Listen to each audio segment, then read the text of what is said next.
Barrister ফুয়াদের একটা পুরাতন বক্তব্য, গত বছরের 5ই আগস্ট, সেই আগস্টের একটা বক্তব্যকে পরিকল্পিতভাবে বিভিন্ন জায়গায় ইনবক্সে পাঠিয়ে একটা উত্তেজনা তৈরি করা হয়েছে। অ্যাজ ইফ ব্যারিস্টার ফুয়াদ এখন বলছেন যে উনি ক্যান্টনমেন্ট উড়িয়ে দেওয়ার আহ্বান জানাচ্ছেন। এটা 2024 সালের 5ই আগস্টের একটা বিশেষ পরিস্থিতিতে একটা বিক্ষোভ সমাবেশ থেকে বলা। এটা বাংলাদেশের কোনো মিডিয়াতে সেভাবে প্রচারও হয় নাই। অথচ সেরকম একটা ফুটেজকে এখন এনে এটা এখনকার বক্তব্য বলে প্রচার করা হচ্ছে, এবং আমি দেখেছি অনেক রাজনীতিবিদ এটাকে এখনকার বক্তব্য ধরে নিয়ে আমাদের কাছে জানতে চেয়েছেন।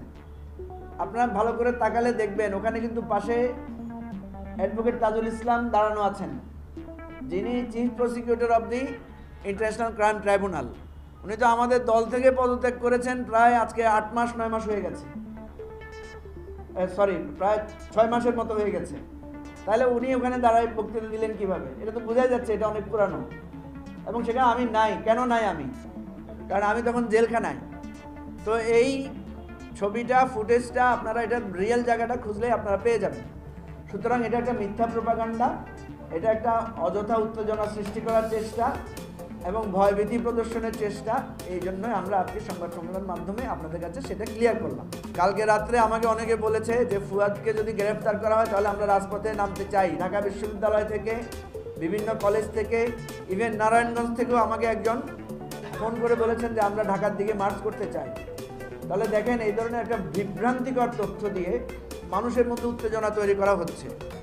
আমরা বলেছি যে এই সমস্ত উত্তেজনা মিথ্যা, গ্রহণ করবেন না। যার কারণে আমি সাথে সাথে ফেসবুকে স্ট্যাটাস দিয়েছি এবং বিভিন্ন মিডিয়াকে, আমাদের মিডিয়া সেলে জানিয়ে দিয়েছি, এবং কয়েকটা টেলিভিশন তখন তাদের স্ক্রলে ওইটা প্রচার করেছে যে এটা একটা বিভ্রান্তিকর মিথ্যা সংবাদ।